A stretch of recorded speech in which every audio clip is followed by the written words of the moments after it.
오늘 본문 전장인 16장을 보면 사도 바울이 자신의 계획과 전혀 상관없는 마게도냐 지역으로 향하게 됩니다. 그리고 그곳에서 복음을 전하는 가운데 비록 핍박을 받고 환난을 당하지만 결과적으로는 예수님께서 말씀하셨던 땅끝까지 이르러 복음이 전파되는 그런 현장의 모습을 볼 수 있었습니다. 그리고 오늘 본문이 포함된 17장으로 넘어오게 되는데요. 여기서도 또다시 사도 바울이 새로운 지역에 들어가서 복음을 전파하게 됩니다. 바로 그리스 아덴이라는 지역이죠. 물론 이곳도 사도 바울의 계획에는 전혀 없었던 장소였습니다. 오히려 바울을 핍박하는 유대인들을 피해 피신 간 곳이 바로 아덴 지역이었습니다. 결국 무엇을 말하는가 하면 사도 바울의 전도 여행 속에서 사도 바울의 의견이 반영되고 있지 않음을 보게 됩니다. 일반적으로 우리가 살아가면서 계획하고 또 추진하는 일들이 제대로 되지 않고 또 원치 않는 상황이 발생하게 되면 쉽게 낙심하고 절망하게 됩니다. 하지만 하나님의 사람들은 이런 모든 상황 속에서도 하나님께서 개입하시고 주관하셔서 마침내 저와 여러분들을 통해서 하나님의 큰 그림을 이루어 나가심을 믿어야 합니다. 내가 원하지만 주님이 원치 않으시면 하나님께서는 그 길을 반드시 막으십니다.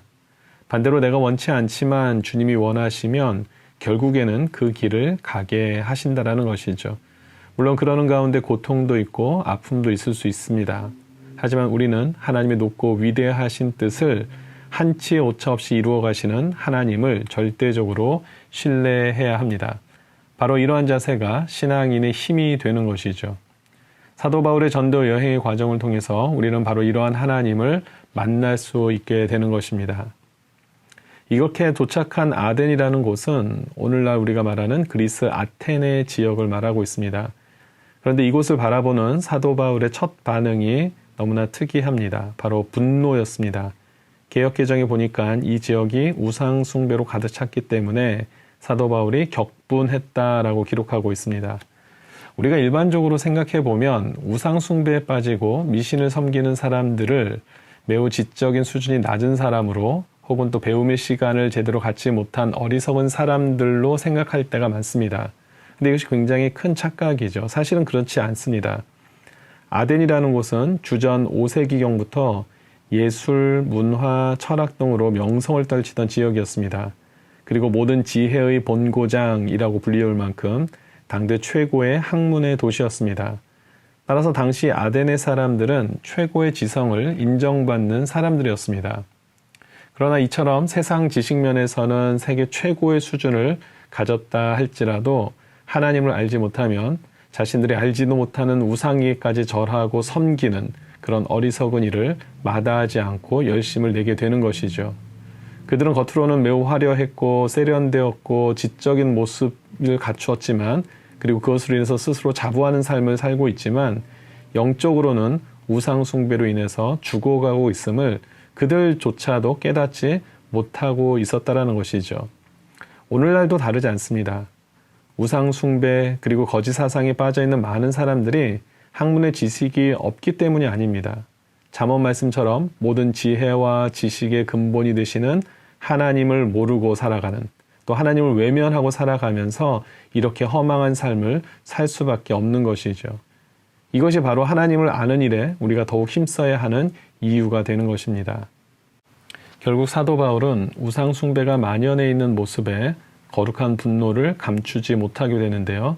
16절에서 사도 바울이 격분했다라고 할 때 사용된 헬라어 파록시노라는 단어는 구약에서 하나님께서 우상 숭배하는 자들을 향해 하나님의 분노의 마음을 표현하는 바로 그 단어입니다. 즉 사도 바울에게는 무엇이 있습니까? 바로 하나님의 거룩하고 의로운 분노가 있었습니다. 거룩함이 사라지는 또한 거룩함이 훼손되어지는 그런 모습에 대해서 그 거룩한 분노가 그의 마음에 자리하고 있었다라는 것이죠. 그리고 이러한 격분의 마음을 단순히 감정 표출로만 그친 것이 아니라 이것을 회당을 비롯하여 가는 곳곳마다 복음을 전하는 에너지로 바꾸어 버렸습니다. 제가 지난 수요 예배 때에도 분노에 대한 주제로 말씀을 전했습니다마는 성경은 분노의 감정이 우리를 심각한 죄로 인도하게 된다고 말씀하고 있습니다. 따라서 어떤 경우든지 분노의 감정이 우리를 멸망의 길로 인도하기 때문에 반드시 우리가 피해야 하고 떨쳐버려야 하는 감정적인 요소라고 말씀하고 있습니다. 하지만 우리 하나님의 백성들에게 필요한 분노 또한 있습니다. 바로 하나님이 미워하시는 일을 함께 미워하는 거룩하고 의로운 분노죠. 예수님께서도 바로 성전에서 매매하고 환전하는 자들을 향하여 강도의 소굴로 만든 자라고 지적하시면서 거룩한 분노를 표출하셨습니다. 그렇습니다. 성도와 교회는 이러한 거룩한 분노가 소멸되지 말아야 합니다. 그리고 이러한 거룩한 분노의 마음이 복음 전파에 대한 열망과 실천으로 이어져야 합니다. 이렇게 바울이 전하는 복음을 전해 들은 사람들의 반응이 참 재미있는데요. 여기서 가장 많이 사용된 단어가 새롭다라는 부분입니다. 이들은 사도 바울의 전하는 내용에 감동을 받았기 때문에 사도 바울의 말에 귀를 기울인 것이 아니라 이전까지 그들이 전혀 듣지 못하고 알지 못했던 새로운 내용을 전해 듣는 것에 대해서 매우 흥미롭게 다가서게 되었습니다. 그렇습니다. 새로운 것을 받고 도전하는 것은 매우 중요하죠. 하지만 조심해야 되는 것이 있습니다. 진리가 아닌 사람들의 사색으로 만들어진 새로운 철학, 새로운 사상들은 비록 우리 마음에 새롭게 느껴지고 뭔가 신비스럽게 다가올 수는 있지만은 우리를 영적으로 무너뜨리게 한다는 사실입니다. 여러분, 우리를 구원에 이르게 하는 새로운 복음은 없습니다.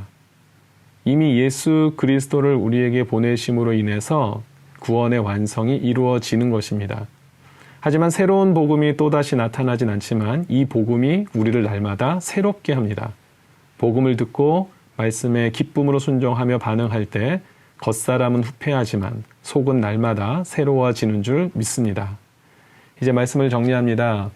오늘 본문에 등장하는 사도 바울의 전도 여행들을 통해 배우는 중요한 영적 교훈이 있었습니다.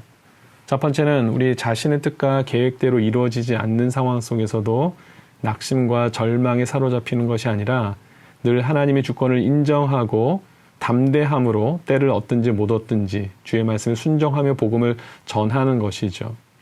그리고 또한 새로운 것을 추구하는 자들에게 우리가 새로운 복음을 전해 주어야 되는 것이 아니라 오직 예수 그리스도, 오직 하나의 복음만을 전하되 끝까지 그 일을 감당해야 한다는 사실입니다. 사랑하는 성도 여러분, 우리가 계획한 일이 이루어지지 않을지라도 그 자체가 실패가 아님을 기억하십시오. 우리가 실패라고 여기는 그 순간에도 하나님께서는 그 상황을 통해서 놀랍게 하나님의 뜻을 이루어 가시는 줄 믿습니다.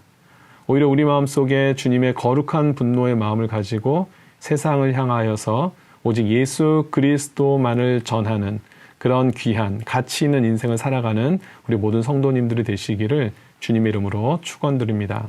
우리 다 함께 기도하겠습니다.